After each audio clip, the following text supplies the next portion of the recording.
لا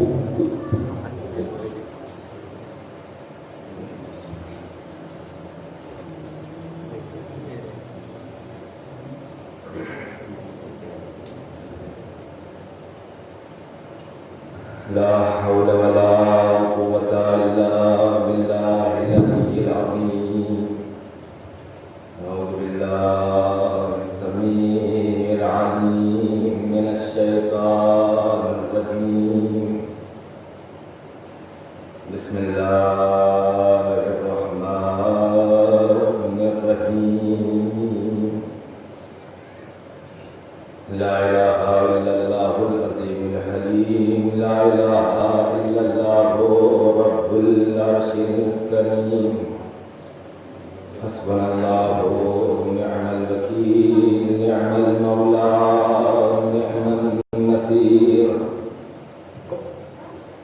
رب اشرح لي صدري ويسر لي أمري واحلل عقدة من لساني يفقهوا قولي. الحمد لله الذي هدانا لهذا وما كنا لنهتدي لولا أن هدانا الله. لقد جاءت رسل ربنا بالحق. ثم الصلاة والسلام وتحية والإكرام على سيد أصل ما في الوجود. سر الله في كل موجود. نقطة دائرة الوجود. صاحب لواء الحمد المقام المحمود. مولانا مولى الثقلين جد الحسنين أبي القاسم محمد. اللهم صل على محمد وآل محمد وعلى آله الطيبين الطاهرين المعصومين المظلومين. ولعنة الله على أعدائهم أجمعين الذين أذهب الله عنهم الرجس وطهرهم تطهيرا. اللهم صل على محمد وآل محمد. قال رسول الله صلى الله عليه وآله وسلم إذا مات الإنسان انقطع عمله إلا ثلاث من صدقة جارية وعلم ينتفع به الناس وولد صالح يدعو له.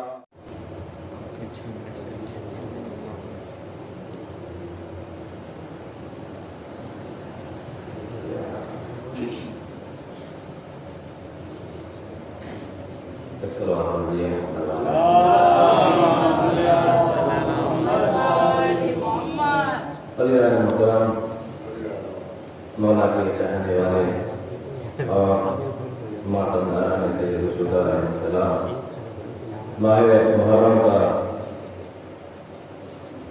ایام رفتہ رفتہ گزر رہے ہیں اور اِصال ثواب کی مجلس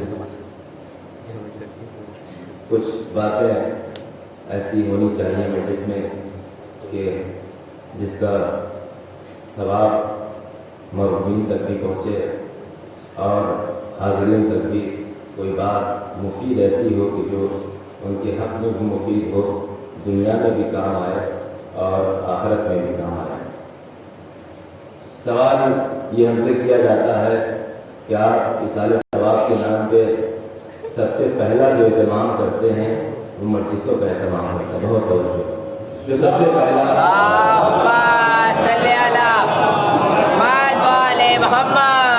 جو سب سے پہلا اہتمام اور انتظام ہوتا ہے اِصال ثواب کا، وہ مجلسوں کا آپ کرتے ہیں۔ ان مجلسوں سے ملتا کیا ہے آپ کو؟ ان مجلسوں کا فائدہ آپ کو کیا ہے؟ محرم کا چاند نمودار ہوتا ہے، مجلسیں شروع ہو جاتی ہیں، کوئی مرتا ہے تو مجلس اپنے مرحومین کو یاد کرنا ہو تو مجلس دادا کو یاد کرتے ہیں، تذکرہ حسین کرتے ہیں،